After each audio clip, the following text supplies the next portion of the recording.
तो देखो, डिमांड जो वर्ड है उससे क्या समझते हो? ऐसे नॉर्मल, अगर हम लोग इकोनॉमिक्स को छोड़ दो, अगर हम लोग नॉर्मल जिंदगी में अगर डिमांड वर्ड सुनते हैं तो उससे क्या समझ? आप लोग से ही पूछ रहे हो, सिर्फ उससे नहीं। बताओ, ये तो आप लोग क्या है, चाहे 10 में हो चाहे 12 में हो। हाँ, मतलब कोई चीज का कितना लोगों को जरूरत है, मतलब डिमांड, जरूरत नहीं बोल सकते, कितना उसको चाहिए कोई चीज, है ना? तो हाँ, हाँ मतलब डिमांड नहीं, देखो एक होता है विश, ठीक है? ये आप 11 में और आप भी 9 में आप लोग पढ़े होगे। विश मतलब होता है कि मेरा इच्छा है कि मेरे को ये चाहिए, और डिमांड मतलब जो एक्चुअल में मेरे को मैं ले सकता हूँ, परचेजिंग पावर जिसका मेरे पास है ना? तो उसको बोलेंगे। तो ये डिमांड और इलास्टिसिटी ऑफ एक साथ है, ठीक है? तो अभी हम लोग डिमांड ही पढ़ रहे पहले, चलो स्टार्ट करते हैं हम लोग। तो देखो, डिमांड क्या होता है? एक डिजायर है, ठीक है, for a commodity backed by willingness and ability to pay for it. मतलब मैं जैसा बोला था कि एक होता है विश। विश तो हम लोग को हो सकता है कि 20 करोड़ का गाड़ी चाहिए, है ना? ये भी हो सकता है विश तो हम लोग का, बंगला चाहिए, गाड़ी चाहिए, विश हम लोग का बहुत चीज है। लेकिन अभी करंट सिचुएशन को देखते हुए हम लोग क्या अफोर्ड कर सकते हैं, क्या ले सकते हैं, उसको बोलेंगे डिमांड। तो इसमें दो की वर्ड्स है, ठीक है, विलिंगनेस और एबिलिटी टू पे। मतलब हम लोग का एक तो विलिंगनेस होना चाहिए कि हम लोग को खरीदना है वो चीज, और पे करने का मतलब वो भी होना चाहिए, सिर्फ खरीदना है वो भी नहीं चलेगा, पे भी कर पाना चाहिए हम लोग, तब होगा डिमांड, उसको बोलेंगे। समझ में आया? तो ये एक कीवर्ड्स पे ध्यान देना है मेन, समझ में आया? कीवर्ड्स, ये एक इफेक्टिव डिजायर है। इफेक्टिव डिजायर मतलब क्या हो गया? It must be accompanied by purchasing power and readiness to spend. अब यहाँ पे भी वही बोला है, मतलब इफेक्टिव डिजायर मतलब मैं जो बोला पहले कि 20 करोड़ का गाड़ी खरीदना, वो इफेक्टिव डिजायर नहीं हो अगर मेरे पास उसको खरीदने के लिए पैसा नहीं है। अगर पैसा है तभी वो इफेक्टिव, मतलब जिसको मैं इफेक्ट में ला सकता हूँ, वैसा डिजायर। समझ में आया? तो वो इफेक्टिव डिजायर तो है ही, उसके साथ साथ परचेजिंग पावर और रेडीनेस टू स्पेंड भी होना चाहिए, मतलब दोनों चीज होना चाहिए, क्या नहीं? लिखोगे? अच्छा, हम लोग बुक से भी आगे चलते हैं। बुक में होगा, ढूंढना पड़ेगा, थोड़ा अंदर में, थोड़ा डीप में लिखा रहेगा उसमें, इसीलिए तो ये है ना, इसीलिए ये है। तो जो परचेजिंग पावर भी होना चाहिए साथ में, और चलो मेरे पास पैसा भी है, विलिंगनेस भी है, सब चीज है, लेकिन मैं कंजूस हूं, नहीं खरीदूंगा मैं। तो रेडीनेस भी होना चाहिए स्पेंड करने, मतलब खर्चा करने के लिए मैं तैयार भी होना चाहिए।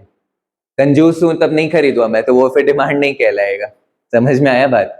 तो कंजूस हो गया तो वो रेडीनेस टू स्पेंड नहीं है उस आदमी में, मतलब इंसान में, तो फिर तब डिमांड नहीं। परचेजिंग पावर भी है मेरे पास है, विलिंगनेस भी, सब चाहिए, लेकिन मैं कंजूस निकला, नहीं खर्चा करना है, तब फिर डिमांड नहीं हो। क्लियर हुआ डाउट ये डेफिनेशन में? पक्का बढ़िया से समझ में आ गया? मैं एकदम बहुत ब्रेक करके बताया हूं इसको, नहीं है ना दिक्कत कोई? ठीक। अब देखो, जो जो मैं यहाँ पे ब्रेक किया ना वही अपना यहाँ पे बताया हुआ है, और अलग से बढ़िया बता। देखो, इफेक्टिव डिजायर मतलब क्या हो गया, जो मैं आप लोग इतना देर से रटे आ रहा हूं।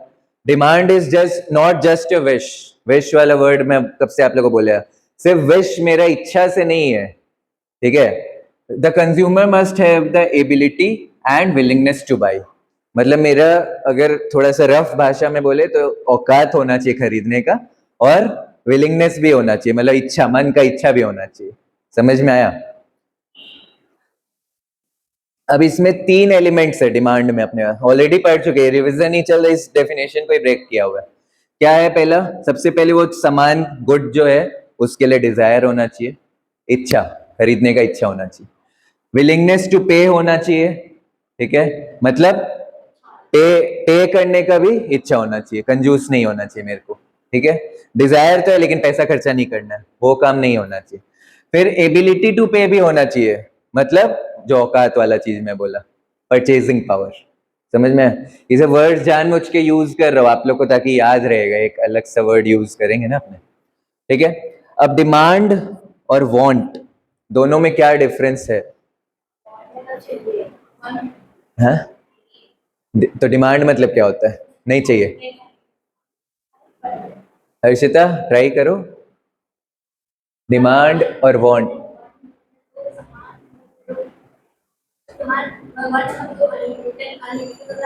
वो तो अब 9 क्लास का कंसेप्ट उठा के बोल रहे वांट्स आर अनलिमिटेड, वो छोड़ दो।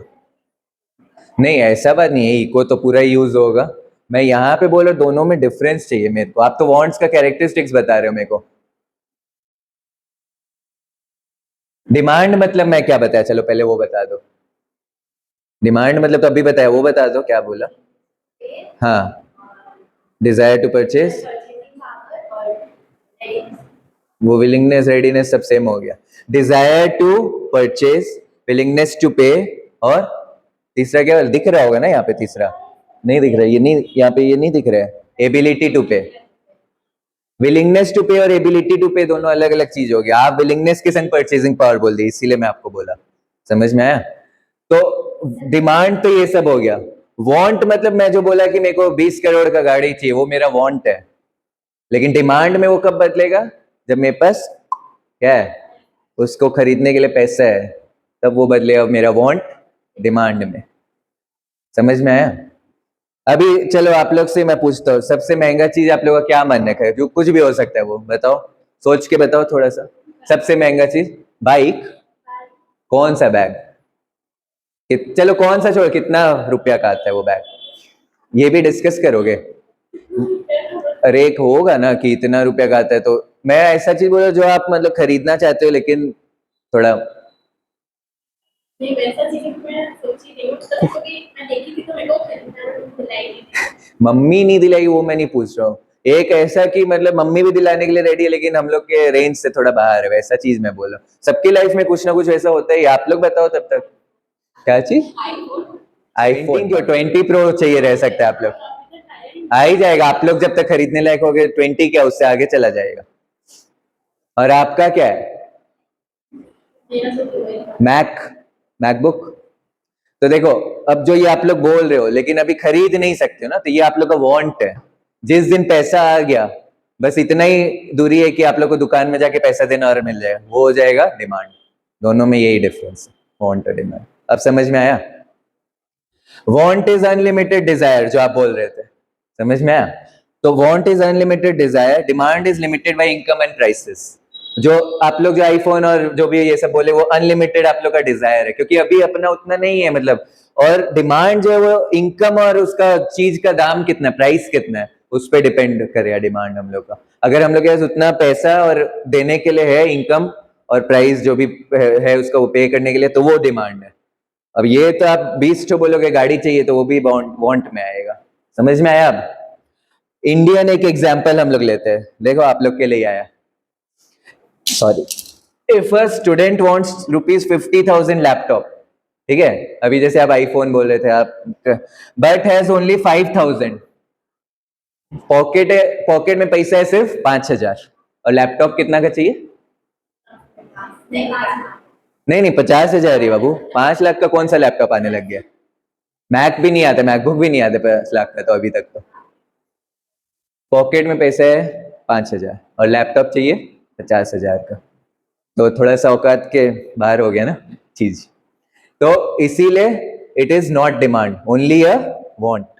देखो, जब मैं यहाँ पे औकात के बारे में बोल रहा हूँ, तो मैं आप लोग के मम्मी पापा का नहीं बात कर रहा हूँ, आप लोग के पास जो पैसा है उसके हिसाब से बात कर रहा हूँ। समझ में आ गया ना? तो इसको वहां तक मत ले जाना, मैं आप लोग का बात कर रहा हूँ। एज अ स्टूडेंट आपके पास पॉकेट में जमा कर करके 5,000 है, लैपटॉप चाहिए 50,000 का, तो जो 50,000 का चाहिए आपको वो हो गया वांट, और जो 5,000 का आप चीज खरीद सकते हो कोई भी, वो लैपटॉप तो आएगा नहीं, कुछ भी अगर, तो वो होगा डिमांड। समझ में आया? डिमांड एक फ्लो है, फ्लो मतलब बहता हुआ चीज है ना। It is measured per unit of time, time के हिसाब से बदलते रहता है डिमांड, है ना। Example 5 kg of rice per week, मतलब मेरे को एक हफ्ता में 5 kg राइस लगता है अगर मेरे घर में, तो वो टाइम के हिसाब से है, मतलब 2 हफ्ता में कितना लगेगा। मैथ्स क्लास अभी हुआ है तो बोलते क्यों नहीं हो? तो 5 kg अगर एक हफ्ता में लगता है, तो 2 हफ्ता में कितना लगेगा? 10। तो इसीलिए फ्लो है, मतलब टाइम के हिसाब से चलता है डिमांड। इसमें कुछ भी डाउट है तो बताओ, देख लो 1 मिनट।